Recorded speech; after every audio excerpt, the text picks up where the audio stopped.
David Umahi has been arrested by the northern political oligarchs for simply standing with his brother Mazinam Kanu, the IPOBs, simple and short.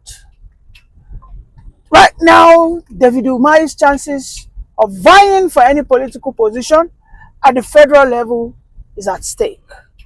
And this is what I mean, that David Umahi has been arrested.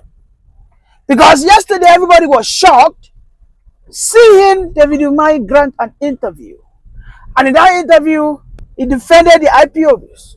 He said that the IPOBs are not the major reasons of insecurity, but other political elements. He also equally mentioned the Fulani terrorizing agents. And for this reason, the northern oligarchs have written his name in the black book of those that will never stand a chance to become the president. Then why are the northerners? Why are they so hell-bent that anybody that stands to rise and speak in favor of the IPOBs, in favor of Christians, in favor of the injustice going on in this contraption called Nigeria, why do those people always end up in the black book of never to become president? Well, let me tell you, this goes way back into the 60s when Tafawa Balewa suffered a very brutal assassination in the coup. It was said that back then that he swore that an Igbo man will never become a president even after 60 years. I don't believe it. I do not believe such statement, but it has been seen, it has been actualized for so many years that it is always near to, almost, for the Igbo presidency and candidacy. But why I am speaking and talking about this is because Bola Ahmed Tinubu has decided to intercede on this matter. In fact, as of 2017, Bola Ahmed Tinubu said the IPOB agitators should not be totally condemned. Shortly after that, we saw Bola Ahmed Tinubu going to visit the parents of Mazinam Kanu, who seems to be the Coven convener of the Biafran struggle since Buhari came on board. And also today we have it that Mazinam Kanu has somehow refused to open his defense case. He is searching for a political solution. And I dare say that indeed, just as Tinubu did with Sunday Igboho, just as the Nigerian government have done with the past agitators, the likes of Tom Polo, who is now a billionaire. In fact, Tom Polo even donated 10 billion to Delta State Security Trust Fund. How he was reintegrated back into the society. I believe that Tinubu will take a look at what has happened in the past to judge his recent actions. What we need is for the courts to sentence Mazinam Kanu. When they give him a sentence, there will probably be a presidential pardon. I am so sure of this. Yes. Now, why am I so sure? Because what Umay said is the release of Mazinam Kanu will guarantee peace in the southeast.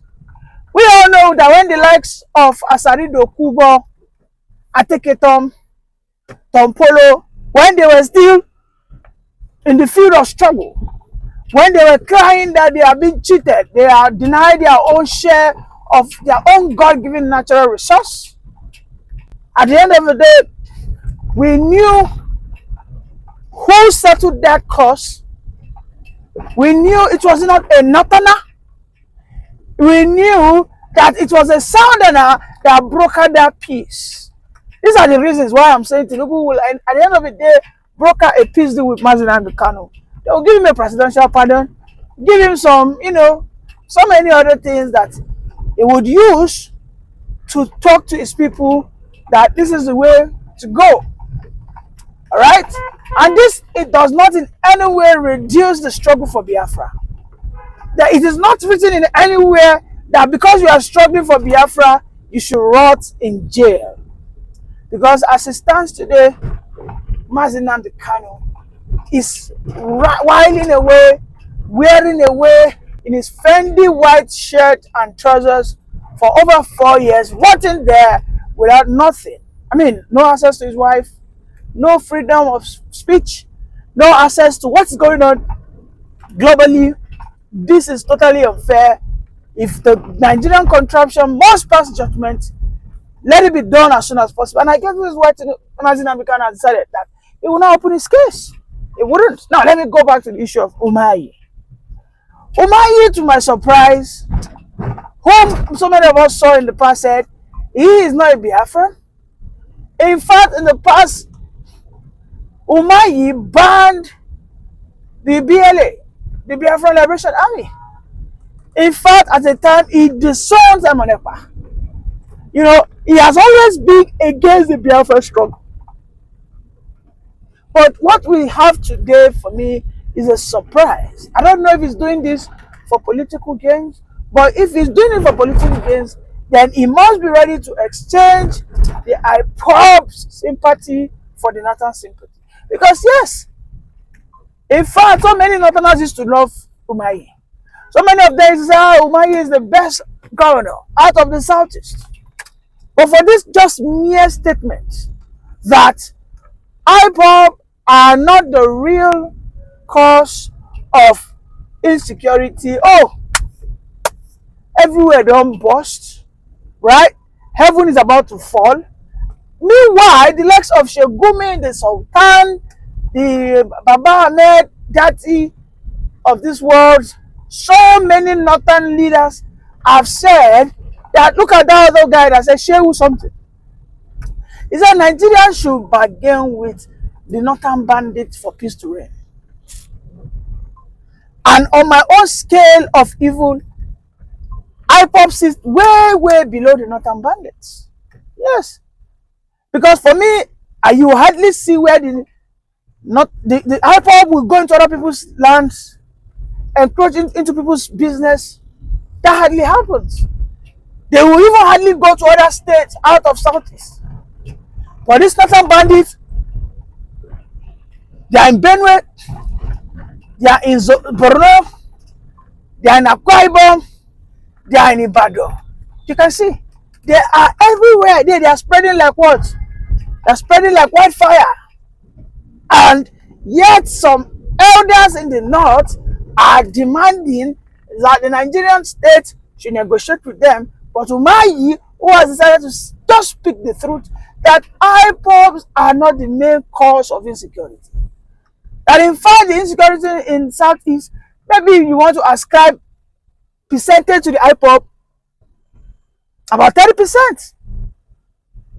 And what is their outcry? Why are they disrupting the economy? Why are they causing, nuisance? Because they simply ask for key, elemental things to be done in the economy.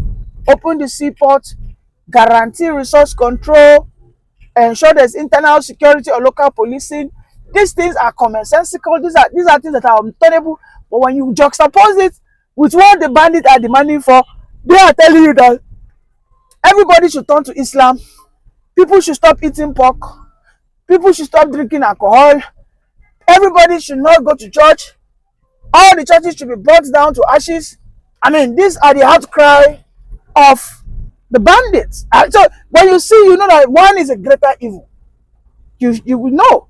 But the northern oligarchs are not after those ones. They are simply after Umahi. And this is why I said that this country,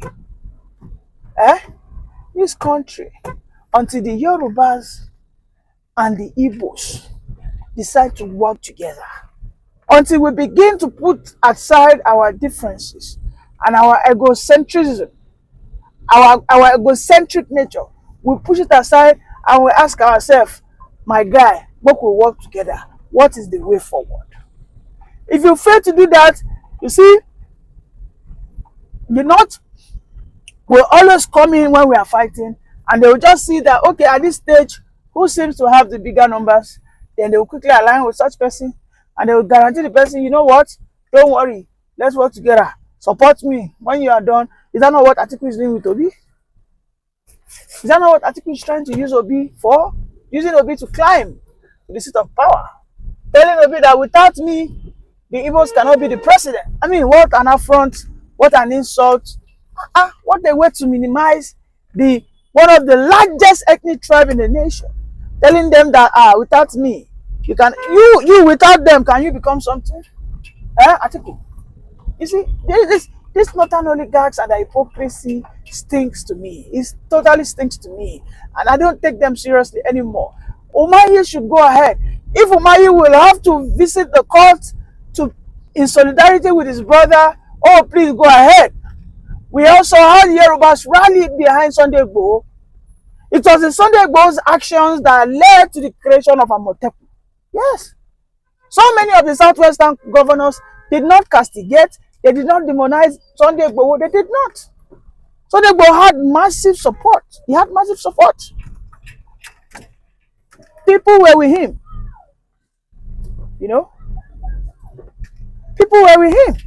People were even demanding for Sunday Igboho to become a commander of the Amotekun in Oyo State. You know, what were the demands of Sunday Igboho? Though his own are not as celebrated or like Mazina Mekano, but what he's simply demanding for is we need state police so that we can protect our forests, our Igbo Irumole, our sacred forest, our sacred, site of terrorism. In fact, the old Oyo tourist center in Oyo State, at the time, the bandits almost attacked that place. Thankfully, to the force that was, led by Sunday Igboho, and today Sunday Igboho is working freely. So I believe that Tinubu will do the do. Yes, I believe so. What Tinubu will wait for is a court judgment, and afterwards, a presidential pardon will likely be given. Because everybody that has been lobbied by Tinubu, wherein they got amnesty, they got free, they are now serial campaigners for Tinubu. I mean, look at Sunday Igboho. Sunday Igboho today is campaigning for Tinubu now. Yes. And I think if Nnamdi Kanu eventually gets that presidential pardon from Tinubu, do not be surprised. Do not be surprised. Because what Tinubu's agenda he has set out, is to go out there, crush, squeeze, break the wings, the claws, okay? The eyes, blind their eyes of the oligarchs of the hegemony that has held us. And this is why David Umahi might not be able to go to the north as it were today, because his life might be at risk. For simply speaking, for Ipob, his life might be at risk. The Northerners don't want to hear anybody saying that Nigeria must scatter. They don't want to hear it. They do not want. No matter how you try to explain to them that the best way for Nigeria to move forward is for us to have a regional system of governance where each of us will control our resources, they will tell you, no, that this system of government that we're operating is the best. They will tell you. If you tell them that no, you people have gold, you have lithium in Nasarawa, right? You have California in Borno. Let us just maintain ourselves. After all, lithium is the future crude oil. As I say, lithium is the future crude oil. Most people are moving away from crude oil to lithium. So that is what it means. They tell you no. So you can see why they so much wholeheartedly detest, have this hatred towards Nnamdi Kanu and anything that looks like the ideology of Nnamdi Kanu. A Showore man cannot win anything in the north because he has simply decided to stand with the truth. Showore cannot win anything in the north.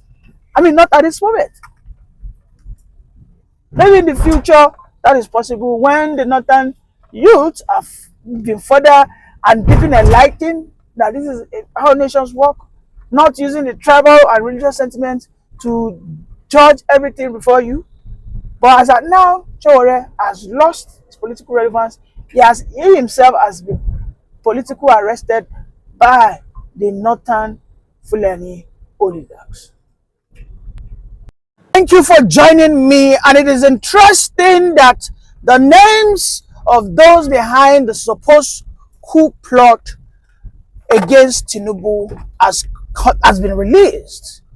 I mean, 98% of them happens whether by circumstances, maybe by coincidence, but however, they all happen to come from the north. I'll just mention a few, and at the end of this program, I'll play you a video where all of them were paraded openly, disgraced, and with their names, tagged, displayed. Now, we have Lieutenant Colonel Al-Makura from Nasarawa.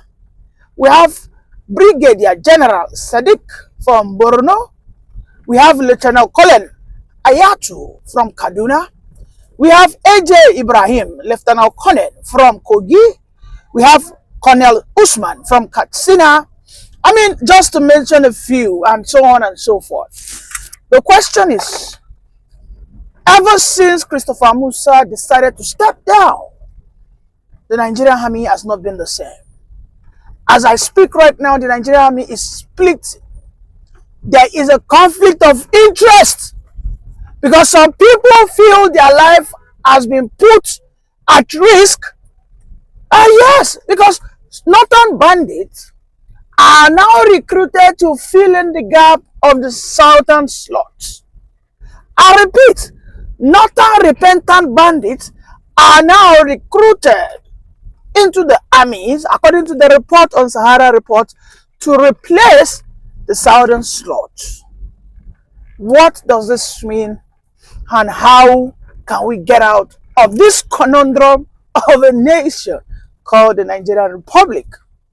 No matter what, even if the southern youth are not showing interest, it is not a northern bandit that is a worthy replacement. And there are so many reasons why the southern youths are not joining. Because they know that what is going on in the Nigerian army is nothing but an aberration to the army body globally. There is nowhere in the world where the army of a nation are treated like a pauper. They are treated like church rats. In the US, we know what the US army are, what they are liable to. They get so many preferences. They get free homes, free education, free hospital care. So many things that are for them, for their family, for their children. Is that obtainable in the Nigerian context? But that is not the case. Instead of them to fix it, yeah, they are recruiting. See, there is fire on the mountain. There is fire atop of our roof. But we are sleeping. We are sleeping. Yes. Look at it now. A coup was staged against Tinubu. If Tinubu didn't have someone who is loyal to him in the Nigerian Defense Intelligence, what would have been talking about would have been a different story. Today, maybe we don't know what would have happened. I might have absconded with my families to another country. I might have absconded into Ghana. Because the military coup wouldn't just have stayed in Abuja, of course. It would have expanded to Lagos, to Oyo, to Ibadan, everywhere as it stands, because we will no longer have democracy. We will no longer have the capacity to speak about the politics of the nation. For how long are we going to remain in this vicious circle called Nigeria, that some people will not have a free run of the administration without some people who are bent or born with entitlement mentality that it's only their own call and cry that must be attended to? No, for how long? For how long are we sincerely going to remain in this? For how long? You see, sometimes when I come out, when I speak positive about Tinubu's political reforms, political shake-ups, how his policies are challenging the very foundation of the grip of the Fulani hegemony, I know what I am doing, and that doesn't necessarily mean I am a Baptist. I am an obedient. But the point is, when you see the light, you toe the path of the light so that you don't fall into the ditch of darkness.